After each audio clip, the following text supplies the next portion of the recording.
Today, I want to talk about something we all deal with, and that's about life's challenges. And trust me, nobody gets a free pass here. Whether you're a monk, a householder, a student, or you're grinding it out in the corporate world, we all face our share of problems. What is the difference between all these different roles? Well, it's really about the scope and the scale and where we put our focus. Now, here's what I have noticed, and I think you can relate to it. We're always dealing with some challenge or the other. You solve one problem, and there you go, another one's already lined up, waiting for you just around the corner. And here's the weird part. Some of us actually get uncomfortable when things are going too smoothly. We think, and we find it hard to believe that things are actually okay for an extended period of time. It's like that friend of yours who just can't leave their investment portfolio alone.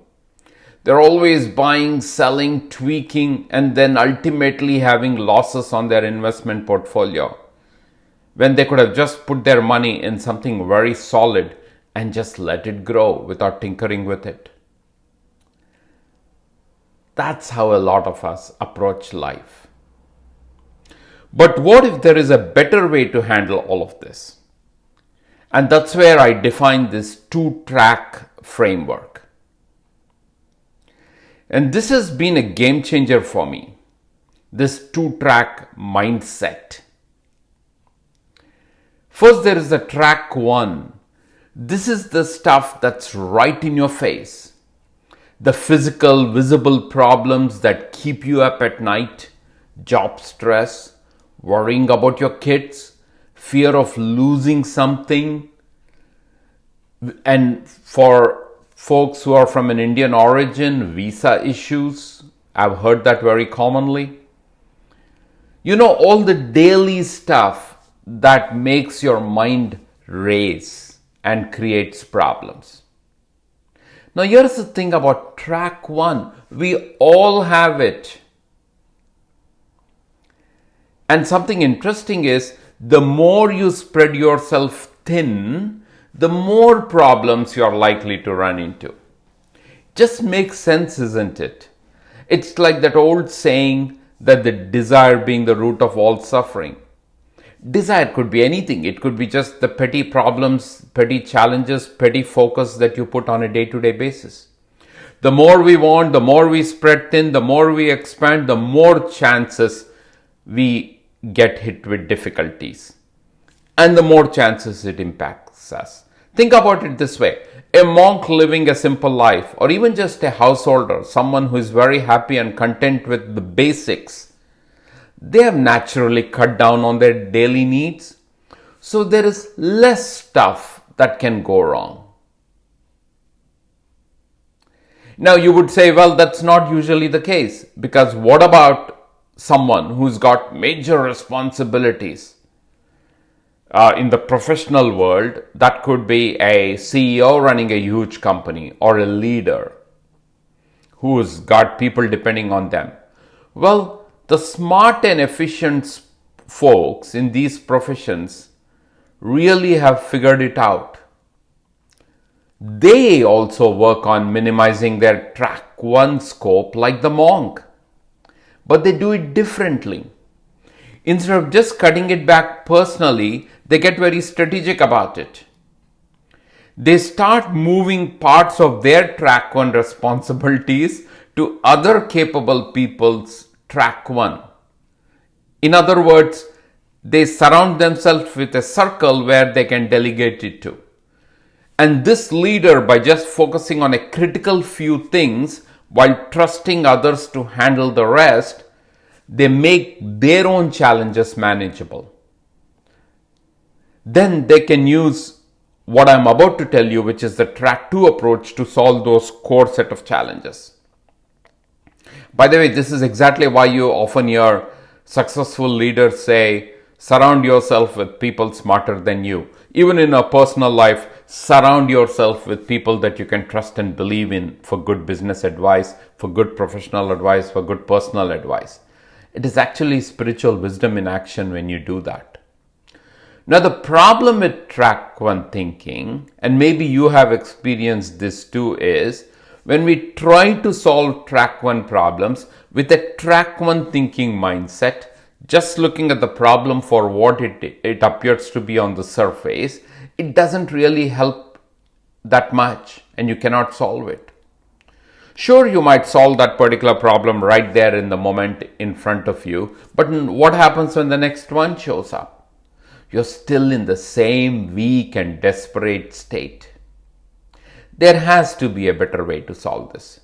And that's what I mean by the track two approach. The track two approach is a spiritual perspective. It's a divine perspective.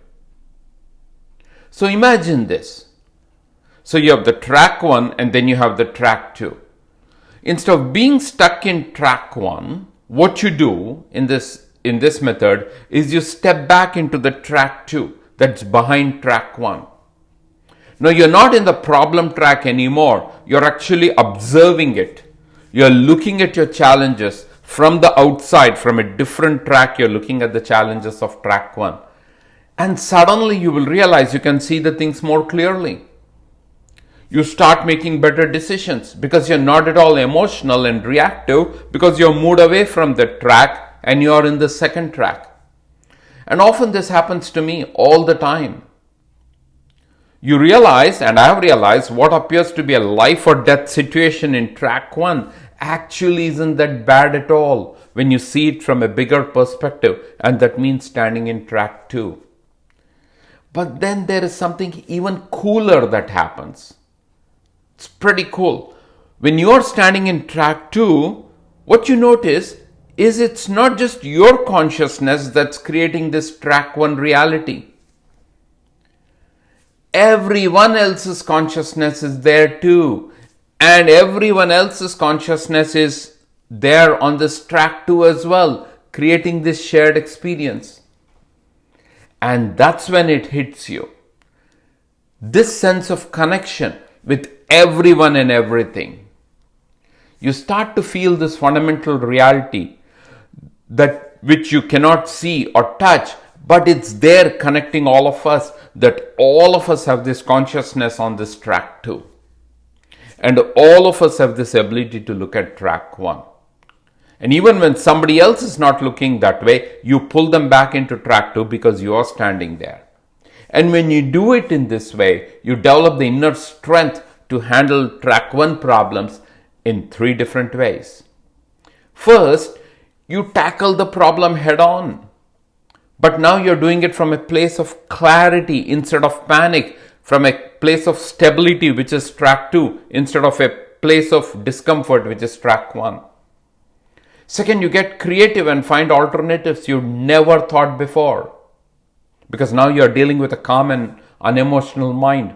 And third one, this is really beautiful.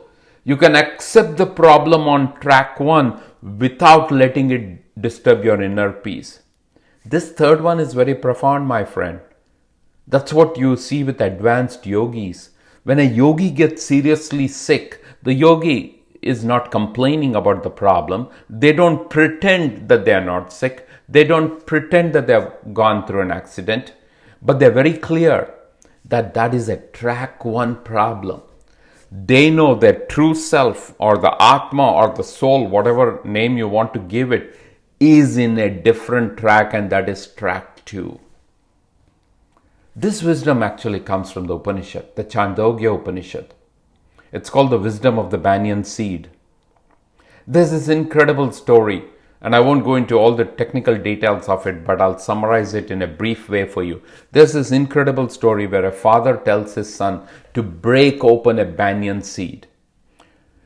When the son cannot see anything there, and the father says, hey, break it more into pieces. Go deeper.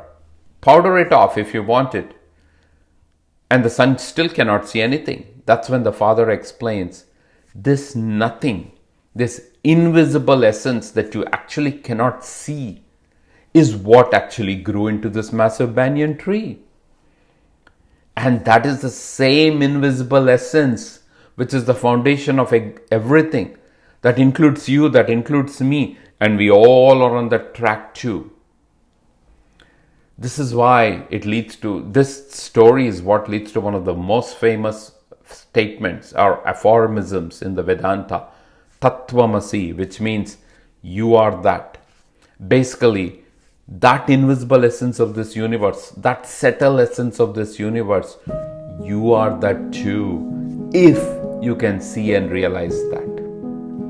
Look, when you really understand this two-track approach, you're not going to eliminate life's challenges. That is naive. We shouldn't even think it that way. That's not the point.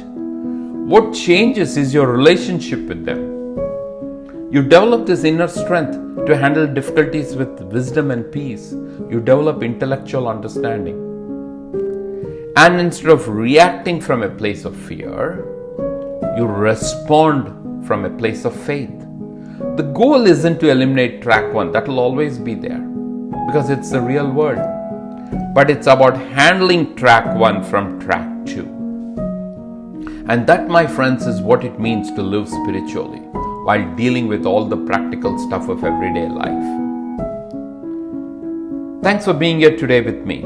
I really hope this framework of track 1 and track 2 helps you navigate whatever you're dealing with right now. And I know it's painful to deal with challenges, but it's the reality. And there's a better way. Get to track 2 and you'll make it happen. Stay healthy, stay blessed. I'll talk to you soon.